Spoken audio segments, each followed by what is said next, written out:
बड़ी खबर है। उत्तर प्रदेश में एक बार फिर ट्रेन पलटाने की साजिश नाकाम हुई है। रायबरेली में रेलवे ट्रैक पर पत्थर रखा हुआ मिला है। लखनऊ से यशवंतपुर जा रही ट्रेन के ड्राइवर ने इमरजेंसी ब्रेक लगाकर ट्रेन रोककर पत्थर हटाया। इसके बाद ट्रेन को आगे के लिए रवाना किया गया। ट्रेन ड्राइवर ने केस दर्ज कराया है। आरपीएफ रायबरेली ने एफआईआर दर्ज की है। तो बड़ी खबर यहां पर हम आपको बता रहे हैं, लखनऊ से यशवंतपुर जा रही थी ट्रेन। मोहन कृष्णा हमारे संवाददाता रायबरेली से हमारे साथ फोन लाइन पर जुड़ रहे हैं। मोहन, कब की यह घटना और क्या निकलकर अब तक सामने आया है? जी अनुपम, आपको बताना चाहेंगे, घटना देर रात की है, जब लखनऊ से चलकर यशवंतपुर बेंगलुरु जाने वाली ट्रेन जो है रायबरेली पहुंची। तो आउटर का जो हिस्सा है रायबरेली रेलवे स्टेशन का, चंपा देवी मंदिर पर, वहां पे ट्रेन के ड्राइवर को कुछ भारी जो है दिखी रेलवे ट्रैक पर, तो उसने इमरजेंसी ब्रेक लगाई और उसके बाद उस भारी सा पत्थर था जो आरपीएफ से जुड़े हुए सूत्र बता रहे हैं, वो लगभग एक फीट चौड़ा पत्थर था, उसको हटाया गया है। और उसके बाद उस ड्राइवर ने उसी जो पत्थर था उसका फोटो भी खींच कर उसको वायरल किया। और तो उसके बाद जो है उसकी सूचना दी गई रेलवे को भी, पुलिस को भी। पुलिस के आला अधिकारी भी मौके पर पहुंचे। आरपीएफ ने मामला दर्ज कर लिया है। जो रेलवे के जो सेक्शन इंजीनियर हैं उन्होंने एफआईआर दर्ज कराई है वो आरपीएफ ने, और शहर कोतली पुलिस ने भी एफआईआर दर्ज की है। अनुपम, मोहन, क्या रेलवे के अधिकारियों की तरफ से कोई बयान अब तक सामने आया है? किसकी साजिश है और जिस जगह पर ये पत्थर रखा मिला उस जगह के बारे में कुछ बता पाए? जी, ये शहर कोतवाली का चंपा देवी का मंदिर का इलाका बताया जा रहा है, जहां पर पत्थर रखा हुआ मिला। और रेलवे के से जुड़े अधिकारियों ने अभी इस पर कोई बयान नहीं दिया है। केवल उनका इतना कहना है, क्योंकि रात का मामला था, अब दिन में जो है इसकी जांच जो जानकारी होगी साझा करेंगे, लेकिन औपचारिक तौर पर कोई भी बयान अभी तक रेलवे के किसी भी अधिकारी का नहीं आया। बहुत बहुत शुक्रिया आपका हमारे साथ जुड़ने के लिए और बातचीत करने के लिए।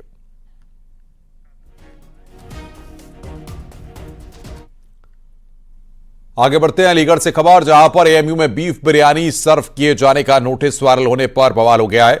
सुलेमान हॉल के फूड मेन्यू का नोटिस वायरल हो रहा है। इसमें लंच मेन्यू में परिवर्तन किया गया है। इसमें चिकन बिरयानी की जगह बीफ बिरयानी परोसे जाने की बात कही गई। हिंदू संगठनों ने इसका विरोध किया। इसके बाद एएमयू प्रशासन ने सफाई दी है। एएमयू प्रॉक्टर वसीम अहमद ने इसे टाइपिंग की गलती बताया है। उन्होंने कहा कि खाने के मेन्यू में कोई बदलाव नहीं किया गया।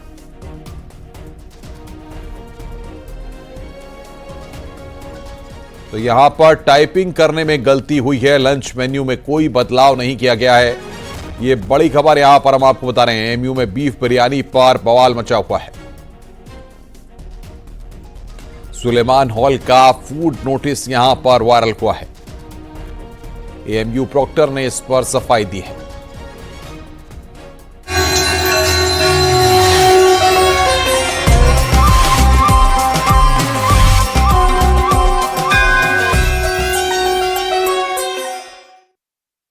महाकुंभ मेले में 28वें दिन आस्था का सैलाब उमड़ पड़ा है। सुबह से ही श्रद्धालुओं का तांता लगा हुआ है। वीकेंड होने की वजह से श्रद्धालुओं की भीड़ बाकी दिनों की तुलना में थोड़ा ज्यादा है। इससे पहले कल 27वें दिन भी श्रद्धालुओं की भारी भीड़ उमड़ी। रात 8 बजे तक 1,32,00,000 श्रद्धालुओं ने डुबकी लगाई है। श्रद्धालु बेहतर इंतजामों के लिए योगी सरकार की तारीफ कर रहे हैं। बता दें कि महाकुंभ में अब तक 42 करोड़ से ज्यादा लोग संगम में स्नान कर चुके हैं।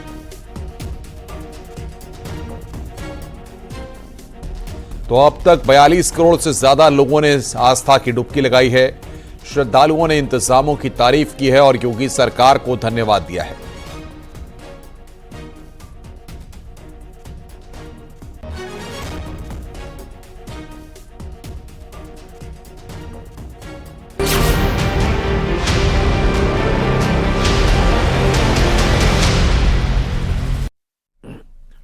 मिल्कीपुर उपचुनाव की तारीख के ऐलान के साथ ही पूरे अयोध्या में राजनीतिक पारा हाई हो गया था। लिहाजा भारतीय जनता पार्टी ने लोकसभा चुनाव की गलतियों से सबक लेते हुए मुख्यमंत्री योगी आदित्यनाथ को मिल्कीपुर में कमल खिलाने की जिम्मेदारी सौंपी। सूबे की योगी आदित्यनाथ की सरकार का मिल्कीपुर में जादू चल गया और मिल्कीपुर में विधानसभा सीट पर हुए उपचुनाव में बीजेपी की बम्पर जीत हुई।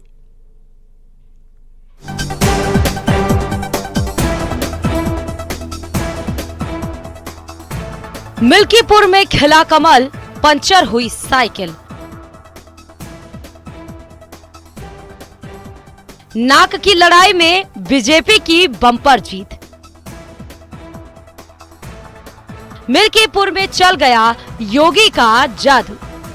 अयोध्या जिले की मिल्कीपुर विधानसभा सीट पर हुए उपचुनाव में बीजेपी की बम्पर जीत हुई है और सूबे की सीएम योगी आदित्यनाथ का एक बार फिर जादू चल गया। लिहाजा बीजेपी ने लोकसभा चुनाव की गलतियों से सबक लेते हुए मुख्यमंत्री योगी आदित्यनाथ को मिल्कीपुर में कमल खिलाने को जिम्मेदारी सौंपी और मिल्कीपुर में योगी का जादू चला। मिल्कीपुर आरक्षित विधानसभा सीट पर बीजेपी प्रत्याशी चंद्रभान पासवान की बड़ी जीत हुई है। मिल्कीपुर उपचुनाव बीजेपी और मुख्य विपक्षी दल समाजवादी पार्टी के लिए नाक की लड़ाई बन चुका था। मिल्कीपुर सीट से वैसे तो 10 उम्मीदवार मैदान में हैं, लेकिन मुख्य मुकाबला बीजेपी के उम्मीदवार चंद्रभानु पासवान और समाजवादी पार्टी के प्रत्याशी अजीत प्रसाद के बीच ही देखने को मिला। सपा विधायक अवधेश प्रसाद के अयोध्या से सांसद बनने के बाद मिल्कीपुर सीट पर उपचुनाव हुआ। मुख्यमंत्री योगी आदित्यनाथ और सपा मुखिया अखिलेश यादव ने इस सीट के लिए इतना जोरदार चुनाव प्रचार किया कि दिल्ली तक सुर्खियां बनती रहीं। सूबे के सीएम योगी आदित्यनाथ की खास रणनीति का ही नतीजा है कि मिल्कीपुर के खोए हुए किले को योगी आदित्यनाथ जीतने में कामयाब हुए और मिल्कीपुर में कमल खिल गया। बता दें कि मिल्कीपुर विधानसभा उपचुनाव में कुल 65.35% मतदान था, जो साल 2022 में यूपी विधानसभा के चुनाव के वोट प्रतिशत से लगभग 5% ज्यादा रहा। बता दें कि सूबे के सीएम योगी ने मिल्कीपुर उपचुनाव जीतने के लिए खास रणनीति पर काम किया।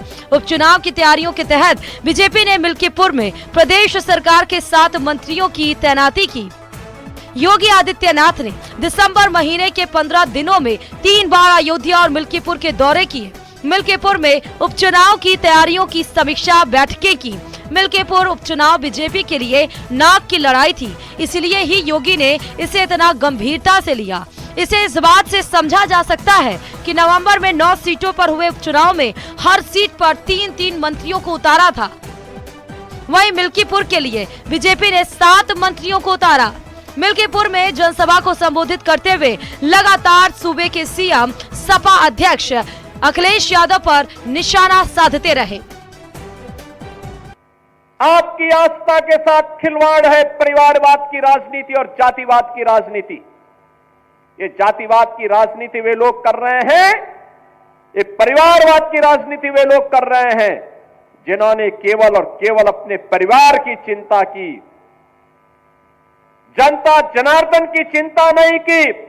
किसी दलित, किसी वंचित, किसी पिछड़ी जाति के व्यक्ति का, किसी का भी इन्होंने कभी उत्थान नहीं किया। बता दें कि योगी आदित्यनाथ ने मिल्कीपुर उपचुनाव को राष्ट्रवाद और परिवारवाद के बीच की लड़ाई बताई थी। सपा प्रत्याशी अजीत प्रसाद को भूमाफिया तक कहा था। मिल्कीपुर उपचुनाव की तारीख के ऐलान के साथ ही पूरे अयोध्या में राजनीतिक पारा हाई हो गया था। मिल्कीपुर उपचुनाव को मुख्यमंत्री योगी आदित्यनाथ ने अपनी प्रतिष्ठा से जोड़ लिया था। पिछले 3 चुनावों में बीजेपी मिल्कीपुर में चुनाव हार चुकी थी। इस बार हर हाल में जीत हासिल करने के लिए योगी ने जीत की रणनीति बनाने में कोई कोर कसर नहीं छोड़ी। Bureau report, news 18।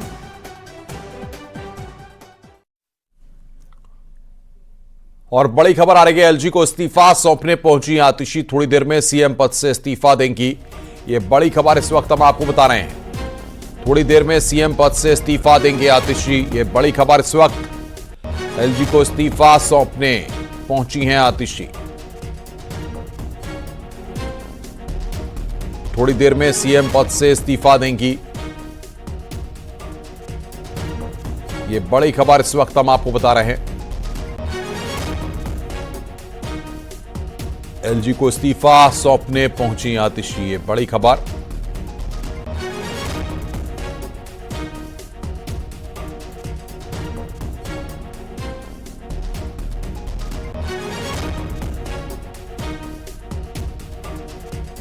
तो एलजी को इस्तीफा देने सौंपने पहुंची हैं